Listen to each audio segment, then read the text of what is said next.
Hello everyone, welcome to Delta Academy. मेरा नाम है रंजन। स्टार्ट करते हैं हम लोग एसएससी जेई का ये क्रैश कोर्स सीरीज दोबारा से एकदम मस्त तरीके से। तो आप लोगों ने प्रीवियस वीडियो जरूर से देखा होगा, और प्रीवियसली एसएससी जेई के इस क्रैश कोर्स पे हम लोग लैडर के सर्किट्स बनाए थे, कोई कैपेसिटेंस के क्यूब के क्वेश्चंस बनाए थे, यानी कि बेसिक का मॉड्यूल जो था उसको मस्त तरीके से हम लोग पढ़ रहे थे। अब हम लोग स्टार्ट करने जा रहे हैं अपना नया मॉड्यूल। न्यू मॉड्यूल जो है वो शुरू होगा। बीच में कुछ दिन का गैप हो गया था आप लोगों के लिए, जिसमें कि मैं और भी चीज़ों पे थोड़ा सा वर्क करने में बिजी हो गया था।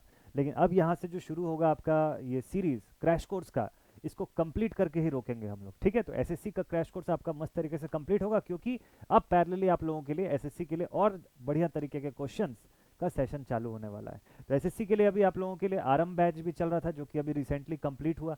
आखिरी हम लोगों ने उसमें बेसिक इलेक्ट्रॉनिक्स का सब्जेक्ट जो था उसको पढ़े, उसके क्वेश्चंस बनाए। अब आपके लिए नया क्या क्या आएगा वो भी आगे मैं आपको प्लानिंग बताऊंगा, लेकिन फिलहाल आज की क्लास में आज का टॉपिक जो है, जो आपने थंबनेल में देखा होगा कि सीडीआर और वीडीआर के ऊपर बेस्ड कैसे क्वेश्चंस को आप डील करेंगे और किस तरीके से उस टॉपिक को समझेंगे, ये पॉइंट फटाफट से शॉर्ट से इस सेशन पे कंप्लीट करता हूँ। चलिए ठीक है, तो हम लोग बात करते हैं कि देखिए करंट डिवीजन रूल और वोल्टेज डिवीजन रूल का क्या इम्पैक्ट पड़ता है आपके क्वेश्चन सॉल्विंग पे। सर्किट का क्वेश्चन जब भी आप सॉल्व करेंगे ना, नॉर्मली आपको देखिए सारे के सारे नेटवर्क थ्योरम्स और जितने भी लॉज हैं वो सारा कुछ पढ़ के जाना चाहिए एग्जामिनेशन में। केवीएल केसीएल पे खास तौर पे आपका बढ़िया कमांड होना चाहिए। बट अपार्ट फ्रॉम दैट, कई बार क्या होगा, क्वेश्चंस इस तरीके से होंगे कि आपको सीडीआर वीडीआर को अप्लाई करना पड़ेगा उस क्वेश्चन के अंदर। ज़्यादातर सबसे ज़्यादा सर्किट सॉल्विंग में जो मेथड्स इस्तेमाल होते हैं वो क्या क्या होते हैं, और आगे चल के जो आप शॉर्टकट्स पे जाएंगे वो भी शॉर्टकट्स किसके ऊपर बेस्ड रहते हैं, ये सारी चीज़ें मैं आपको बताता हूँ। देखिए आज का जो हमारा टॉपिक है that is about the current division rule end voltage division rule. ठीक है, हम लोग आज के इस क्लास में बात करेंगे करंट डिवीजन रूल और वोल्टेज डिवीजन रूल के बारे में। बिल्कुल छोटे छोटे से टॉपिक्स हैं, ज़्यादा कुछ है नहीं, लेकिन सर्किट सॉल्विंग में ना ये सब टॉपिक के तौर पे आते हैं। छोटे से टॉपिक्स हैं। सर्किट सॉल्विंग में कई बार ऐसा होगा कि आपकी सर्किट की कॉम्प्लेक्सिटी को कम कर देंगे ये लोग। सर्किट सॉल्विंग का जो एफर्ट है उसको रिड्यूस कर देंगे। एग्जाम के पॉइंट ऑफ व्यू से मैं आपको यही बता रहा था कि अगर आपको सीडीआर लगाना आता है, आपको वीडीआर अप्लाई करना आता है, और आपको अगर बढ़िया तरीके से केसीएल पे कमांड है, तो आप बहुत सारे क्वेश्चंस के साथ खेल सकते हैं एकदम बढ़िया तरीके से। कम टाइम में आप क्वेश्चन का आंसर जो है वो बहुत इजीली कर पाएंगे। ठीक, और सिर्फ इतना ही नहीं, आपको और भी अगर बाकी पूरे के पूरे लॉज एंड थ्योरम मैं यहाँ पे करवाऊंगा, वो अगर अच्छे से आते हैं, मस्त से आपको इसका नॉलेज है, तो आप सर्किट्स में सॉल्विंग पार्ट में बहुत स्ट्रांग हो जाएंगे। और सर्किट सॉल्विंग पार्ट ही सबसे बड़ा पार्ट होता है जिससे एग्जाम में क्वेश्चन आता है। अगर वो वीक रहा किसी का, तो बच्चा जो है वो गलती कर देगा पेपर में। ठीक है, और सर्किट्स का पोर्शन जो है पिछली बार के एसएससी में भी पूछा हुआ था, तो ये इंपॉर्टेंट है यार। और अब तो आपको पता है कि एसएससी जेई का पेपर 2 जो है उसमें भी चांसेस है पूछने के, और चांसेस क्या है, पूछेंगे ही वो लोग, सर्किट बेस्ड क्वेश्चन तो आएंगे ही। और तो हमको एकदम बेस्ट वे में रेडी रखना है। ठीक है, तो पहले आपको मैं सीडीआर वीडीआर बताता हूँ, फिर आने वाले सेशन पे आपको जब मैं शॉर्टकट्स बताऊंगा तो इससे रिलेटेबल रहेगा। So what is the CDR? CDR is the current division rule. Current division, current division rule. Current division rule जो है कहाँ पर एप्लीकेबल होता है? सिंपली जहाँ पे सर्किट में करंट डिवाइड होता है वहीं एप्लीकेबल होगा। इसका मतलब only on the parallel circuits, not on the series circuits. पहला पॉइंट। ठीक, लॉजिक भी यही बोलता है कि भाई करंट डिवीजन रूल तो जहाँ करंट डिवाइड होगी वहीं पे लगेगा ना, और सीरीज में थोड़ी ना करंट डिवाइड होती है। सीरीज में the current remains same, there is no division of current in the series circuits. तो करंट डिवीजन पैरेलल पे काम करेगा। अच्छा ठीक है, पैरेलल पे अगर काम करेगा तो कितने पैरेलल ब्रांच के सर्किट्स के लिए सीडीआर लगा सकते हैं? तो आप में से बहुत सारे बच्चों का आंसर ये होगा कि सर इसको हम लोग दो पैरेलल ब्रांच के सर्किट पे लगा सकते हैं। ठीक है, दो पैरेलल ब्रांचेस के केस के लिए इट इज़ एप्लीकेबल। ठीक है, चलो मान लो आपको यहाँ से कुछ सप्लाई वोल्टेज के बारे में बताया, यहाँ से कुछ करंट टोटल बताया, ये आपके पास बोल दिया रेजिस्टेंस R1 है, दिस इज रेजिस्टेंस R2, यहाँ से करंट I1, यहाँ से करंट I2। तो सीडीआर क्या करता है? नॉर्मली मान लीजिएगा आप सीडीआर वगैरह नहीं पढ़े तो आप ओम्स लॉ से बनाएंगे इस क्वेश्चन को। आप क्या बोलेंगे कि आप ओम्स लॉ के हेल्प से आप पूरा दोनों का इक्विवेलेंट फाइंड कर लेंगे। इक्विवेलेंट रेजिस्टेंस जो है उसके हेल्प से और इस करंट के हेल्प से आप बताएंगे कि, या टोटल वोल्टेज के हेल्प से आपको पता चलेगा कि टोटल करंट कितनी जा रही है। देखिए मैं क्या बोल रहा हूँ आपको फिर से बताता हूँ।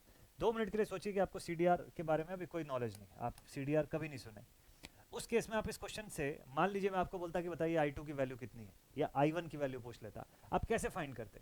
तो आई वन निकालने का तरीका आपके लिए ये होता है कि आप सबसे पहले क्या करते हैं कि आर इक्विवेलेंट फाइंड करते हैं। आप लिखते हैं R one into R two upon R one plus R two. इसको नोट मत करिएगा अभी, ये सिर्फ आपके समझने के लिए बता रहा हूँ। ठीक है, सीडीआर के अंदर का टॉपिक नहीं है, बस ऐसे ही इसको इन जनरल आपको बता रहा हूँ कि नॉर्मली इस क्वेश्चन को आप बनाते कैसे। ये चीज़ करते, आर इक्विवेलेंट की वैल्यू आ जाती, क्वेश्चन में आपको वोल्टेज गिवन रहता मान लीजिए, तो आप लिखते total supply current is V by R equivalent. ऐसा करके आपके पास कोई वैल्यू का करंट जो है वो आ जाता है। यहाँ की करंट आपके पास आ जाती ना। अब इसके बाद आप क्या कर सकते थे, दूसरा तरीका, कि आपके पास या तो मान लीजिए R1 पता होता, R2 पता होता, ठीक। आप बोलते हैं कि सर वोल्टेज तो सेम ही है पूरी सर्किट में, तो हम लोग क्या करेंगे कि हम लोग लिखेंगे I1 is equal to V1 by R1 और I2 is equal to V2 by R2। ऐसा करके हम लोग फाइंड कर लेते हैं, ठीक है। आप बोलेंगे सर इसको ऐसा भी तो फाइंड कर सकते हैं ना, ये आसान तरीका है, बिल्कुल सही है। लेकिन अगर मान लीजिए क्वेश्चन में वोल्टेज दिया ही ना हो, तो खाली करंट गिवन हो, आपको बोल दिया टोटल करंट 2 एम्पियर है। अब बताइए I1 I2 कैसे निकालेंगे यहाँ पे। तो फिर तो एक ही तरीका बचता है। क्या तरीका बचता है? इक्विवेलेंट निकालने का तरीका। मतलब देखिए, ऐसे केस में CDR VDR मान लीजिए नहीं पढ़े हुए हैं, तो आप क्या करेंगे, आप इसमें बोलेंगे अच्छा ठीक है सर, एक काम करते हैं, दोनों रेजिस्टेंस का इक्विवेलेंट फाइंड कर लेते हैं, टोटल करंट है ही है, उससे टोटल वोल्टेज निकल जाएगा, और V by R1 V by R2 करके हम लोग I1 I2 निकालेंगे। यही तरीका है ना। आप बोलेंगे सर देखिए पहले एक काम करते हैं ना, पहले R इक्विवेलेंट निकाल दिए, मिल गया R इक्विवेलेंट। हमारे पास टोटल करंट सर्किट में दिया हुआ है 2 एम्पियर, तो हम बोलेंगे टोटल वोल्टेज सर्किट का हो जाएगा V is equal to I into R. I मतलब 2, R इंटू आर मतलब R इक्विवेलेंट। इसको मल्टीप्लाई कर देंगे, हमारा सर्किट का टोटल वोल्टेज आ जाएगा। अब इस टोटल वोल्टेज को कैसे यूज़ करेंगे, आप लिखेंगे सर V, देखिए पैरेलल में वोल्टेज तो सेम ही रहती है, तो इसका मतलब V बाई R1 करेंगे तो इससे I1 आ जाएगा सर, और V बाई R2 करेंगे तो इससे I2 आ जाएगा। यही तो स्टैंडर्ड एक मेथड है ना अपने पास। तो इतना पूरा वर्क करने से बेटर है कि हम लोग ये सब कुछ ना करके एक ही स्टेप में अगर किसी ब्रांच की करंट को फाइंड कर सके तो बात सही नहीं बनेगी क्या। देखिए कुछ क्वेश्चन में मुझे पूछा था कि खाली I1 चाहिए, और मुझे वोल्टेज निकालने के लिए पूरा दोनों का इक्विवेलेंट निकालना पड़ा। चलो इक्विवेलेंट तो फिर भी ठीक है, उसमें कोई दिक्कत नहीं है।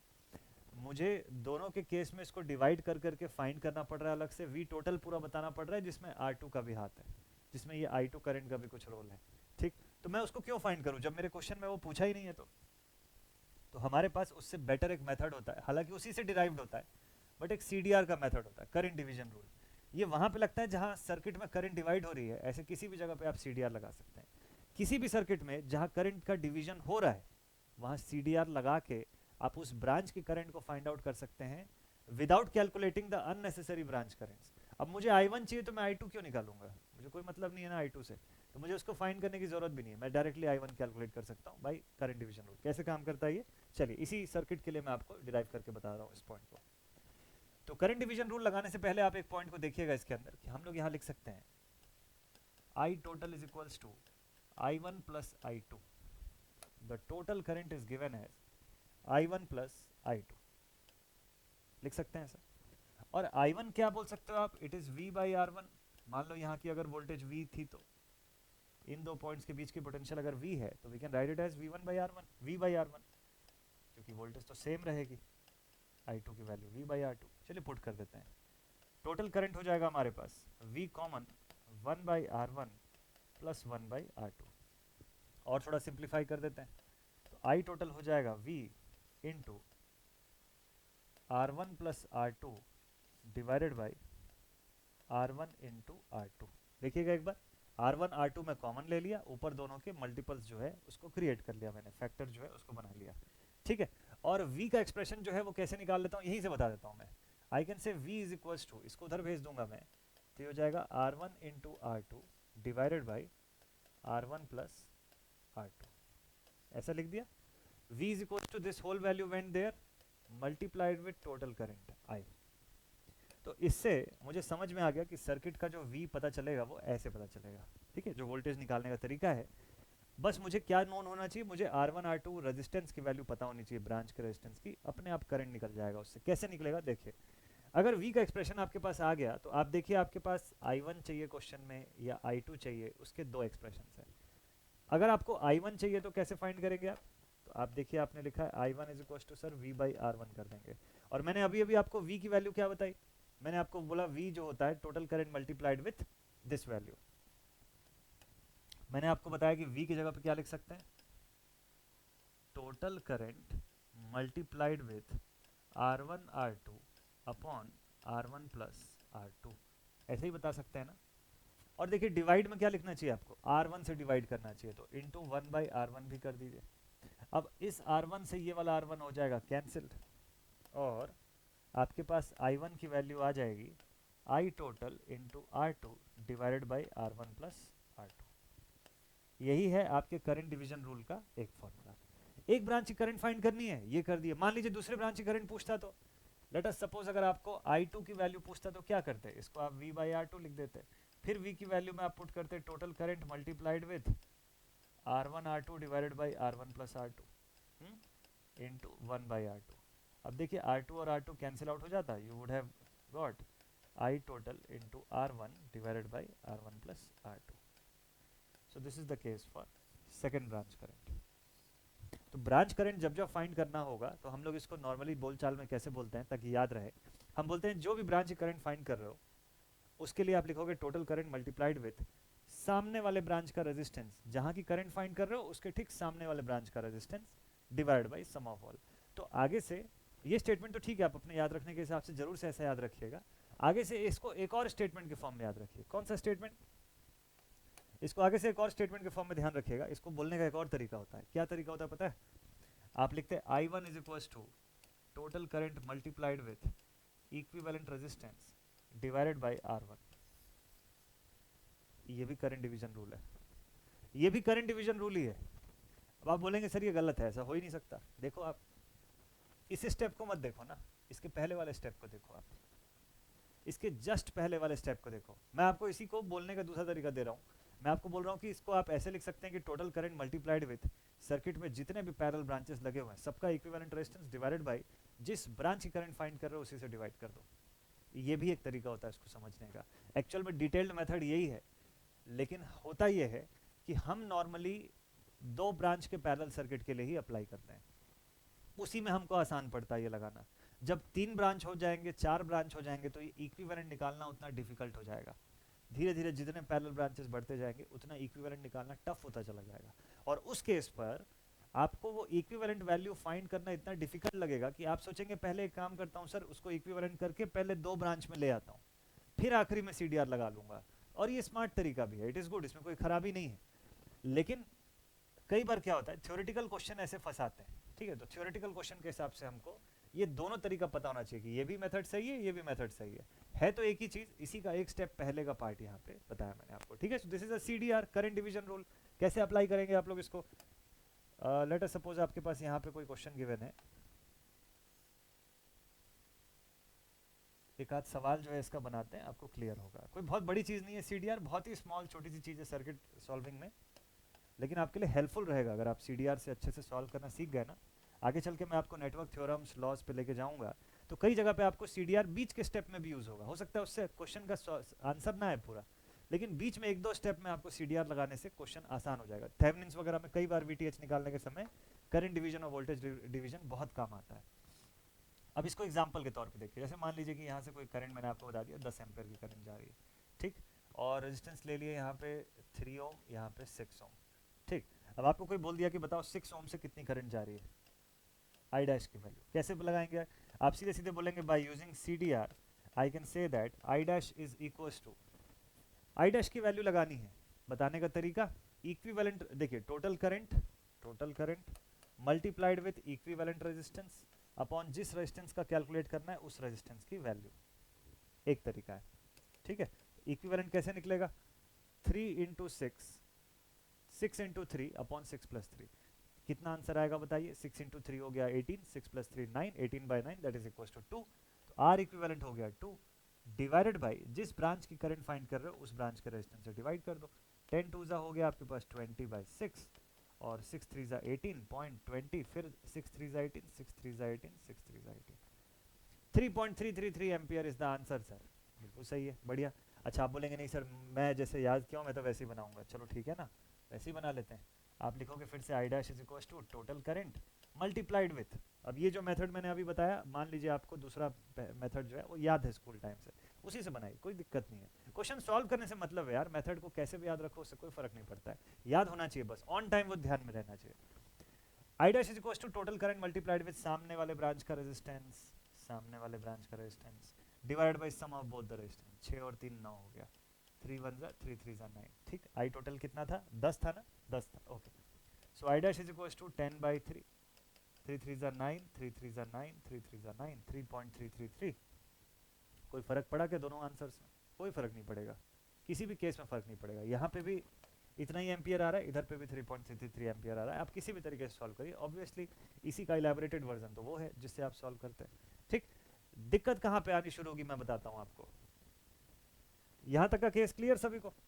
अब क्या होगा आगे चल के, मान लीजिए कोई और केस आया जहां पर ऐसे 3 रेजिस्टेंस लगे हुए हैं आपके पास,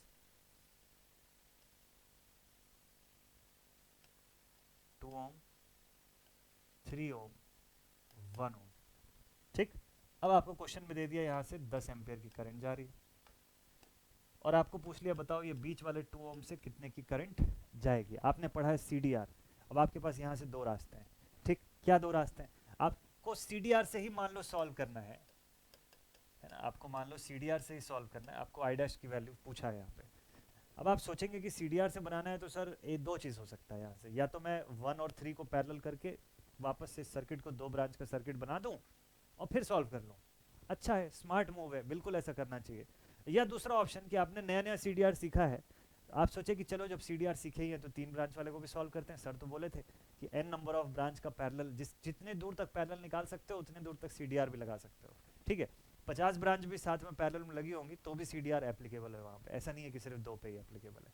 2 पे लगाते हैं क्योंकि वो कंफर्टेबल रहता है हम लोगों को, उसमें सॉल्व करना is far easier as compare to 10-15 branch, ठीक।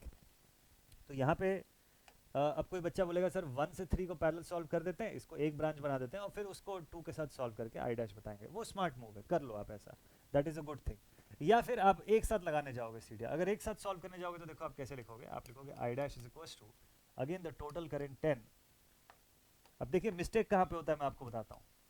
अब कोई स्टूडेंट अगर ऐसा लिख देगा कि जिस ब्रांच पे अप्लाई करना है उसको छोड़ के बाकी दोनों का रिजल्टेंट, तो 1 into 3 divided by 1 + 2 + 3 sum of all the branch resistance. जिस इंस्टेंट पे आप ऐसा लिखेंगे वहीं पर आपका आंसर गलत आ जाएगा। कैसे हुआ ये मिस्टेक? देखिए पैरेलल सॉल्व कर रहे हैं ना, ये भी फॉर्मूला पैरेलल के हिसाब से लगता है, और पैरेलल में कभी भी R1 + R2 + R3 नहीं होता, R1 R2 + R2 R3 + R3 R1 होता है जब आप LCM लेते हैं तो। याद करिए पैरेलल का ही केस है, 1/R1 1/R2 1/R3 whole upon में क्या लेंगे आप, R1 R2 R3, तीनों चीजें अपॉन में रहती है। फिर ऊपर क्या लिखते हैं आप, R1 R2 + R2 R3 + R3 R1, मतलब जो जिसका फैक्टर अवेलेबल है उसको छोड़ के बाकियों का फैक्टर लेते हैं ना आप।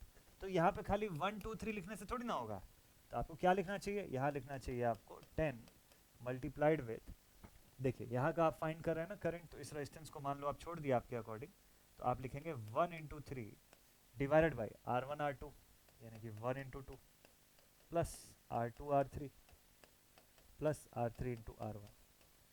ऐसा लेकर के सॉल्व करिए, आपका आंसर अभी सही आएगा एकदम, ठीक है। तो ये आ जाएगा, ऊपर होगा 30, नीचे आ जाएगा आपके पास 2 + 6 + 3, 6 और 3 9, 2 11, तो ये हो गया 30/11 एम्पियर, सॉरी। ये आपके क्वेश्चन का आंसर आ जाएगा। लेकिन वही यहाँ पे सॉल्व कर लेते तो ये कितना आ जाता, 30 डिवाइडेड बाई 6 आ जाता, जो कि गलत है ना, जो कि रॉन्ग हो जाता। तो ये तो खैर कैलकुलेशन मिस्टेक वाली बात है, इसमें फंडामेंटल तो सही है, कैलकुलेशन मिस्टेक वाली बात है। और दूसरा चीज़ कि अगर आप इसको इक्विवेलेंट के फॉर्म में पढ़ें तो और आसान हो जाएगा आपके लिए। इक्विवेलेंट के फॉर्म में कैसे बताते हैं, आप बोलते हैं कि सर आई डैश हो जाएगा टोटल करंट मतलब 10 multiplied with R equivalent divided by जिस ब्रांच का फाइंड कर रहे हैं उसका रेजिस्टेंस 2। यही तरीका है।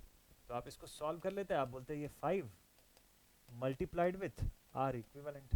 अब बताइए इस सर्किट का आर इक्विवेलेंट कैसे निकल के आएगा, तो इस सर्किट का आर इक्विवेलेंट निकालने के लिए तीनों का इक्विवेलेंट कर दीजिए। कैसे, तो तीनों का इक्विवेलेंट करेंगे तो ये हो जाएगा 5 into 2 into 3 into 1 divided by 2 into 3 plus 1 into 2 plus 3 into 1। कर सकते हैं ऐसा, देखिए कितना हो रहा है, 2 3 जा 6, 6 5 जा 30, ऊपर आ गया 30, नीचे कितना आ रहा है देखिए 6 8 11। तरीका सेम, आंसर भी सेम आएगा, कोई फर्क नहीं पड़ेगा। आराम से आप लोगों से ये सब क्वेश्चन इस तरीके से बनेंगे। ग्रेजुअली बनाते बनाते आपकी प्रैक्टिस हो जाएगी। समझदारी इसमें रहती है ज़्यादातर कि हम इस दोनों को सॉल्व कर लें, उसको एक ब्रांच अलग बना लें, एक दूसरा अननोन वाला ब्रांच जो है उसको रख लें। 2 ब्रांचेस का पैरेलल सॉल्व करना ज़्यादा आसान होता है सीडीआर से as compare to 3-4 branch. 3 branch तक तो चलो फिर भी ये फॉर्मूला सस्टेनेबल है। जब 4 ब्रांच 5 ब्रांच को एक साथ सॉल्व करने बैठोगे तो ये जो डिनोमिनेटर है बहुत बड़ी डिनोमिनेटर होगी, न्यूमरेटर बहुत बड़ी हो जाएगी, तो आपका सॉल्विंग पार्ट थोड़ा बढ़ जाएगा। ठीक है, बाकी ऐसा नहीं है कि सॉल्व नहीं कर सकते, सॉल्व बिल्कुल कर सकते हो आप सीडीआर से। 10 ब्रांच 50-100 ब्रांच का भी आप सेक्शन को सॉल्व कर सकते हैं। ठीक, अब इसी के साथ आपको मैं बताता हूँ VDR. Next one is the voltage divider rule. Voltage divider rule क्या काम करता है? देखिए, वोल्टेज डिवाइडर रूल बताता है कि जहां पर पोटेंशियल्स में डिफरेंस आने शुरू होंगे, मल्टीपल ब्रांचेस लगी हुई है ना, तो पोटेंशियल में अगर अंतर होने लग जाएगा, पोटेंशियल में डिफरेंस कब होता है? जब सीरीज सर्किट आप कनेक्ट करते हो तो। ठीक है, जब आप कोई सीरीज सर्किट बनाते हैं, मान लीजिए तीनों जगह की रेजिस्टेंस अलग अलग है, तो भाई आई इंटू आर, मान लो सीरीज में करंट तो सेम है लेकिन रेजिस्टेंस तो डिफरेंट है ना, तो वोल्टेज ड्रॉप भी तो अलग होगा। यहाँ V1 हो जाएगा, यहाँ V2 होगा, यहाँ V3 होगा, सब जगह अलग अलग लेवल का वोल्टेज ड्रॉप होने लग जाएगा। अच्छा, अब इन वोल्टेज ड्रॉप्स की वजह से हमको मान लो क्वेश्चन में दे दिया कि टोटल वोल्टेज ये है, ठीक, और क्वेश्चन में बोलता है रैंडमली किसी एक बीच के पॉइंट का बोल दिया कि बताओ इसका वोल्टेज ड्रॉप कितना होगा। कैसे फाइंड आउट करेंगे? चलिए इसी को फाइंड करने का एक छोटा सा शॉर्टकट निकालते हैं हम लोग यहाँ से। तो वीडीआर अप्लाई करने के लिए हम लोग बोलते हैं कि total voltage is equal to the sum of individual voltages. अभी के लिए इसके फॉर्मूला खाली निकालना है, तो 2 ब्रांच का मैं बता देता हूँ आपको, मतलब 2 रेजिस्टेंस के केस का बताता हूँ, फिर आप चाहे तो उसी को 3, 4, 5 जितने भी रेजिस्टेंस के लिए चाहें आप बना सकते हैं। ठीक है, ताकि फॉर्मूला ज़्यादा कॉम्प्लिकेटेड ना दिखे। तो ऐसा मानिए कि ये 2 ही रेजिस्टेंस लगे हुए हैं हमारे पास। ठीक है, चलिए अब देखते हैं। तो let us suppose V total is V1 plus V2, 3 भी होंगे तो उसी हिसाब से आप जोड़ेंगे और कोई दिक्कत नहीं है। अच्छा, इसको क्या लिख सकते हैं आप? V total is equal to V1 को क्या लिखेंगे? I इंटू R1, और V2 को क्या लिखेंगे? I into R2। करेंट तो सेम है क्योंकि ना सब में, तो total voltage is equal to I multiplied with R1 plus R2, ऐसा हो जाएगा। और एक काम करते हैं, I की वैल्यू जो है वो भी फाइंड आउट कर ही लेते हैं। क्यों? क्योंकि हमको पता है कि V1 जो होगा I इंटू R1 होगा। सिमिलरली V2 जब निकालना होगा तो ये I इंटू R2 होगा। अगर V3 होता तो I इंटू R3 भी लिख देता मैं साथ में। ठीक है, अब यहाँ से इस इक्वेशन से अगर मैं I फाइंड आउट करना चाहूँ तो आई कैन से कि I is equal to V total upon R1 plus R2। इसको थोड़ा और अच्छे से सुंदर तरीके से लिखें। देखिए R1 प्लस R2 क्या है? इक्विवेलेंट रेजिस्टेंस है सर्किट का। तो मैं ये भी तो बोल सकता हूँ ना कि I is equal to V total upon R equivalent of the circuit. अगर इसको ऐसा बोला जा सकता है तो इसी को इन दोनों इक्वेशन में पुट करके आप इंडिविजुअल V1 V2 भी तो बता सकते हैं। कैसे बता सकते हैं? आप इंडिविजुअली लिख सकते हैं ना यहाँ पे कि तो फिर सर V1 जो है ये हो जाएगा I इंटू R1। ठीक, तो V1 is equal to I की वैल्यू कितनी है? I is your total voltage divided by equivalent resistance multiplied with R1। बन गया आपका VDR। देखिए आपका VDR का एक्सप्रेशन जो है वो आ चुका है। वैसे ही अगर आपको मान लो V2 कैलकुलेट करना है तो एक्सप्रेशन तो वही है ना, I इंटू R2, बस इसमें I की वैल्यू में आप लिखिए V upon equivalent R1 plus R2, ठीक है, इंटू R2।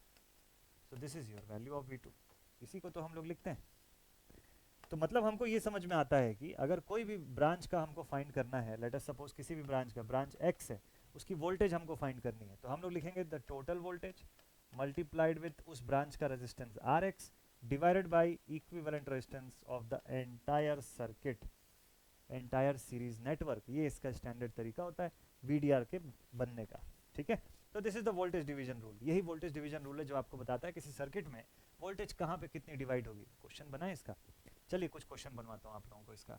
आगे चल के हम लोग सोर्स ट्रांसफॉर्मेशन मेथड जो है उसको भी पढ़ेंगे, फिर KVL KCL वगैरह पे आपको लेकर के आऊँगा। ठीक, तो जब सोर्स ट्रांसफॉर्मेशन पढ़ेंगे तो आपको सोर्स ट्रांसफॉर्मेशन के साथ कंजंक्शन में CDR VDR की जरूरत पड़ेगी।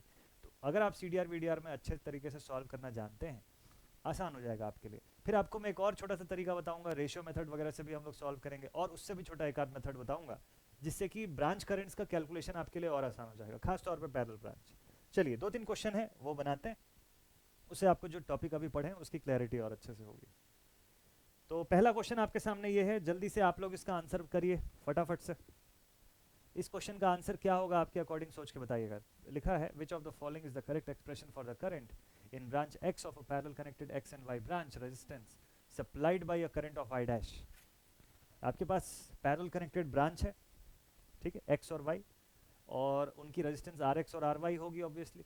सप्लाई करंट आपको I डैश दिया हुआ है और आपको पूछता है कि बताओ ब्रांच रेजिस्टेंस Rx की वैल्यू जो है वो कितनी होगी। ब्रांच रेजिस्टेंस लिख दिया है, ठीक है, क्वेश्चन को सुधारना पड़ेगा, ये क्वेश्चन में गलती है। ब्रांच रेजिस्टेंस नहीं होगा, ब्रांच करंट होगा Ix।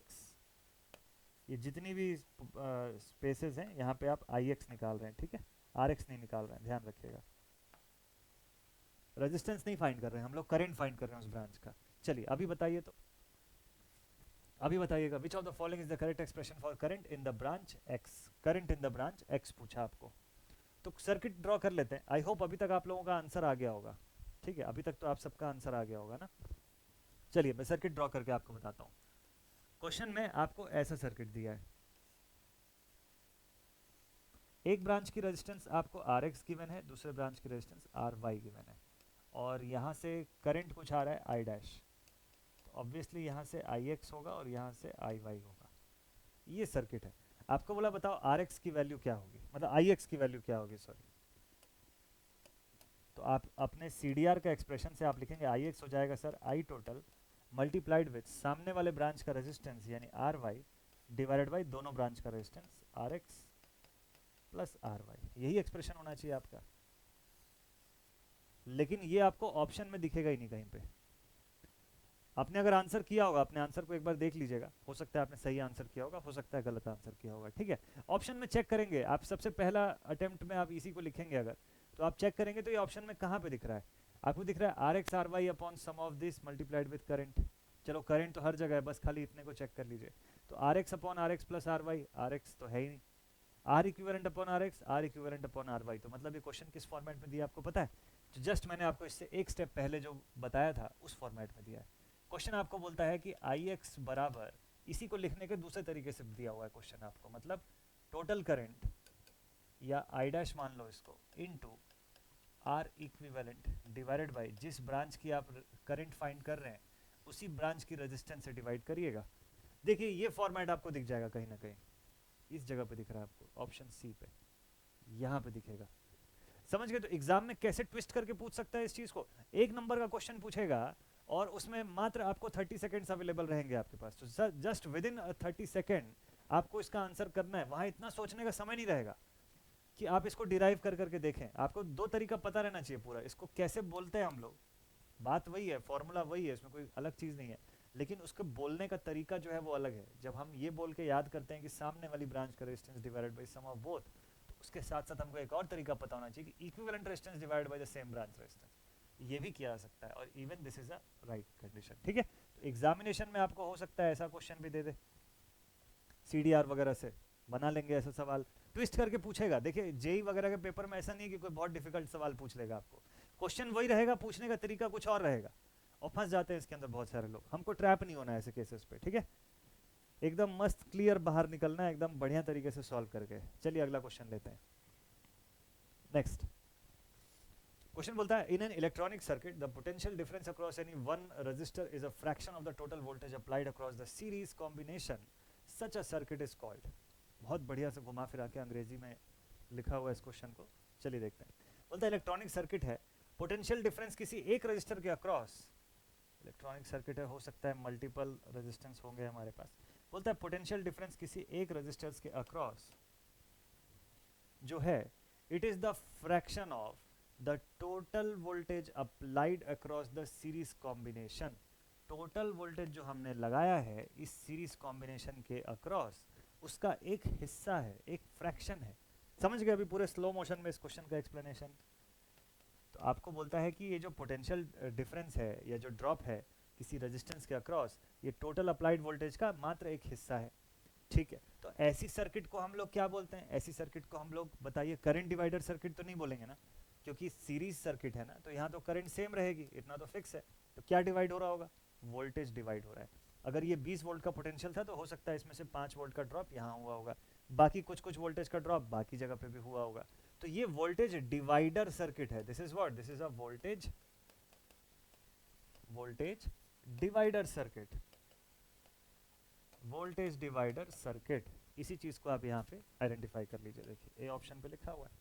वोल्टेज मल्टीप्लायर तो नहीं हो रहा है, करंट मल्टीप्लाई का तो कोई सीन ही नहीं है, वोल्टेज डिवाइड हो रहा है यहाँ पर, तो वीडीआर बोल दिया हम लोग इसको, ठीक है, जिसके बेस हम लोग अभी जिसके बेस पर पढ़े हुए हैं क्वेश्चन। तो ऐसे थ्योरेटिकल क्वेश्चन भी पूछेगा, एक आध न्यूमेरिकल क्वेश्चन भी पूछेगा, जैसे यहाँ पे पूछ लिया। इस क्वेश्चन का आंसर आप लोग कमेंट सेक्शन में बताएंगे क्या? चलिए इस क्वेश्चन का आंसर तो आप लोग कमेंट सेक्शन में बताइए। बड़ा आसान सा सवाल रहेगा, लिखा है करंट IM की वैल्यू इस गिवन सर्किट में कितने की होगी। यहाँ से आपको करंट की वैल्यू पूछ लिया, ठीक है। इस जगह पे 40 ओम का रेजिस्टेंस है, यहाँ 10 है, 5 एम्पियर की करंट है। सोच समझ के एकदम सही वाला आंसर दीजिएगा, गलती मत कर दीजिएगा, ठीक है। अगली क्लास में आपको फिर इस क्वेश्चन को मैं सॉल्व करा के बताऊंगा। Let us take it as a homework. जितना प्रैक्टिस करेंगे सर्किट के क्वेश्चंस को, जितना आप खुद से बनाएंगे, उतना ही ज्यादा आप सीखेंगे। मैं यहाँ बोर्ड में जितनी भी बार क्वेश्चन बना लूँ, जितने भी बार सर्किट बना लूँ, आप अगर सिर्फ वीडियो देख रहे हैं और सिर्फ देख के ही उसको वो कर रहे हैं, उसको खुद से बना के अगर नहीं देख रहे हैं, तो वो लेवल नहीं आएगा कॉन्फिडेंस का जैसा आना चाहिए। और अभी एग्जामिनेशन में कॉन्फिडेंस एकदम टॉप मोस्ट लेवल पे होना चाहिए, पढ़ाई भी अच्छा होना चाहिए, कॉन्फिडेंस भी टॉप होना चाहिए। और वो तब होगा जब आप खुद से सर्किट उठाएंगे, सॉल्व करेंगे, वीडियो को रोकेंगे, वहाँ पे बोलेंगे सर आप साइड हटिए, हम बनाएंगे खुद से इस क्वेश्चन को। और तब जब बना के जब निकालेंगे ना सही आंसर, तो जो कॉन्फिडेंस आएगा वो सबसे बेस्ट है। वो कोई भी टीचर बोर्ड पे कितना भी बता ले, जब तक आप खुद से नहीं बनाएंगे तब तक उस लेवल का कॉन्फिडेंस नहीं आएगा, ठीक। बनाइए इसको मस्त तरीके से। अगले क्लास में मिलूंगा, नया टॉपिक लेकर के आऊँगा आपके लिए। सर्किट एनालिसिस तो अब शुरू हो ही चुका है, तो अब तो एक के बाद एक थ्योरम्स, लॉज सब आते जाएंगे। तो अभी खूब सारा क्वेश्चन सॉल्विंग का पार्ट आएगा। इस चैप्टर को कंप्लीट करेंगे, फिर उसके बाद मैग्नेटिक्स, AC, ये सारा कुछ पढ़ना है अभी हमको, ठीक। तो मिलते हैं। और यूट्यूब पर आप लोगों के लिए क्लास एकदम मस्त तरीके से चलती रहेगी। तो जो बच्चे यहाँ से पढ़ रहे हैं, जो नोट्स बना रहे हैं, आप अपना नोट्स बिल्कुल कंटिन्यू रखिए, निश्चिंत होकर पढ़िए। रेगुलर आप लोगों के लिए क्लास आएगी यहाँ पर एग्जैक्टली 2 बजे। अगर कभी लेट हुआ तो किसी दूसरे टाइम पर आएगी, बट क्लास आएगी ज़रूर, ठीक है। लेकिन कोशिश रहेगी डेली 2 बजे आप लोगों के लिए अब क्लास आती रहेगी। मिलते हैं आप सभी से नेक्स्ट वीडियो में, ऑल माय डियर स्टूडेंट्स। और हाँ, बीच बीच में क्वेश्चन प्रैक्टिस भी करना है, तो आपके लिए डेल्टा अकेडमी का ऐप भी अवेलेबल है। देखिए डेल्टा अकेडमी का ऐप जो है, चलो पेड वेड कोर्स तो बाद में देखेंगे, उसमें जो चल रहा है वो चल रहा है। आपके लिए ऐप अवेलेबल है, ऐप को जरूर से डाउनलोड कर लीजिएगा, क्योंकि मैं क्वेश्चन प्रैक्टिस आपको आगे चल के ऐप पर करवाऊंगा। इसीलिए क्योंकि वहाँ पर आपके टाइमर बेस्ड और पोल बेस्ड तरीके से हम लोग क्वेश्चन प्रैक्टिस करेंगे, तो मज़ा आएगा आपको प्रैक्टिस करने में, आपको पूरी एग्जाम वाली फीलिंग मिलेगी। आप प्रॉपर एकदम क्वेश्चंस को लगाइए, ऑप्शन में सेलेक्ट करिए, और एट द एंड पता चलेगा कि आप टाइम लिमिट के अंदर बना पा रहे हैं कि नहीं। ये अगला बड़ा चैलेंज रहेगा, ठीक है। तो अभी फिलहाल हम लोग फाउंडेशन पढ़ रहे हैं, अभी तो हम लोग अच्छे से पहले कंसेप्ट बिल्डअप कर लें, उसके क्वेश्चंस बनाएं, फिर जब कंसेप्ट बिल्डअप हो जाए तो टाइम पर वर्क करेंगे अच्छे से, ठीक है। चलिए, तो आज का सेशन यहीं पर एंड अप करते हैं। आप सबसे मिलते हैं नेक्स्ट वीडियो में। Take care all my dear students, and ऐसे ही मस्त तरीके से पढ़ाई करते रहिए। जय हिंद, थैंक यू।